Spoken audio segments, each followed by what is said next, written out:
I want to take a little bit of your calls on what makes it feel good tonight. But, since he mentions chestnuts, I came across something today that was pretty incredible, because I came across something last night that was equally interesting. So from interesting to incredible, I was looking into the creation of this song, and what I had noticed was that right around the time that this song had been created, there was because chestnuts roasting at an open fire. And I had chestnuts not too long ago for the first time roasted, and they were sweet and sensational. I really, really liked them. And then I read that the nutritional value of chestnuts are like comparable to that of corn, and they can be put into the same mix there. I know Jay Gulanello would probably be like, no, but no, he'd probably like chestnuts. He'd probably say those are fine. I'll get a text from him later on. We'll see what he says. But anyway, around the time that this song was created, we were in the middle of what was a gigantic chestnut holocaust. Chestnut tree holocaust, essentially. They weren't getting burned, but there was a chestnut blight that was running through the country. And I want to talk to you about that. I want to play two little clips here. Two little clips from this thing that we were listening to last night, and I think that it would be interesting, just for your edification, something you can talk about at the dinner table sometime with another loser like me, who is always looking for shit like this to talk about. Listen to this. This is from National Post. This was published about 3 years ago. It says there's a dark history behind one of your favorite Christmas carols, and that was this song that we just talked about with Nat King Cole. But listen to this.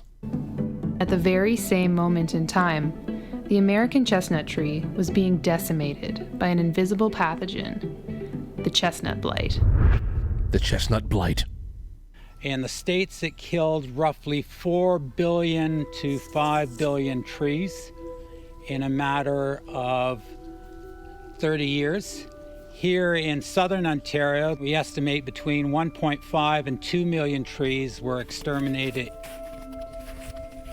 My name's Ron Kassir, and I'm chair for the Canadian Chestnut Council. So what you're looking at here are 2,000 research trees on a 1-acre plot on my farm in central Elgin, just a little bit north of Port Stanley off of Lake Erie. We're testing here their resistance to the blight. It's like any invasive that has entered the emerald ash borer, Dutch elm disease, all accidentally introduced here. We try to keep them out because our trees here just don't have the immunity. So what he's doing over there, I'm gonna jump ahead a little bit to actually right around here. You're gonna get a little bit more history, then we'll bounce off. It's a 9-minute film. I just wanted to throw this into the mix. Is that he lives on a farm where this 1 acre has been really dedicated to just these trees, these chestnut trees, and they're trying to immunize the trees to this blight so that they can, pretty much reintroduce them to the wild and actually have them flourish again.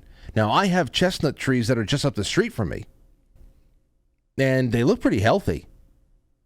They're not as fuzzy. You know how chestnuts are encapsulated by a very prickly, fuzzy, kind of like a ball kind of a thing. They're not that fuzzy. They are prickly, but they don't have a very bushy appearance like they do in this movie or in this video. I will add this into Sunday. Well, Sunday's Christmas Eve. I don't know how many people are going to be watching this on Sunday, but we'll have Christmas movies playing on Christmas Eve. Still, it's very interesting. I'm going to put it into the after-hours programming at some point. The full 9 minutes was, well, it made me feel like I was getting smarter. To really understand the chestnut blight, you need to know about the past. The American chestnut was called the king of the forest, the redwood of the East. For 20 million years, it reigned over eastern North America, from Georgia all the way up into Ontario in the Canadian Carolinian zone. Here, 1 in every 4 hardwoods would have been an American chestnut. Be a spectacular tree. They were a super canopy tree, would grow to 35 meters in height, so they would stick well above the canopy of the rest of the forest.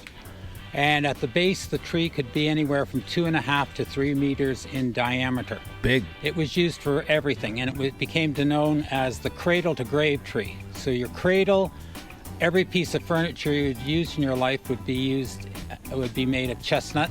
And finally, your coffin would also be made of chestnut. See, these are little things that, I mean, is it good to know? Maybe. It's, but still, I didn't. Did you know that the chestnut tree, the American chestnut tree, was the cradle to grave tree?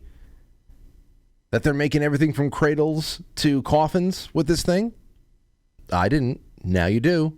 Approximately the year 1876, an American entrepreneur opened the first mail-order tree nursery in New Jersey, and he imported 12 Chinese chestnuts from Japan and sold them to wealthy clientele on the eastern seaboard of the United States. And from those 12 infected trees, the blight was spread along the entire eastern seaboard. Did you hear that? Some asshole from Jersey in 1876 imported 12 infected Japanese chestnut trees into the U.S., and that's what started this mess.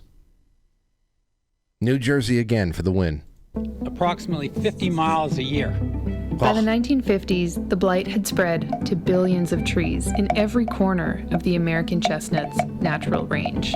The war was over. The tree was declared functionally extinct. So there's a little bit more you can read about that. Hopefully they come back. I mean, obviously there's still some healthy trees out there. You got to get chestnuts from somewhere. But I didn't know that was such a big part of this, the eastern United States, such a huge part of its identity. So that was interesting to read about it, and also tragic to read about how it came to an end. And of course, it was the Japanese that did it. And New Jersey, Japanese and New Jersey, can't trust either of them.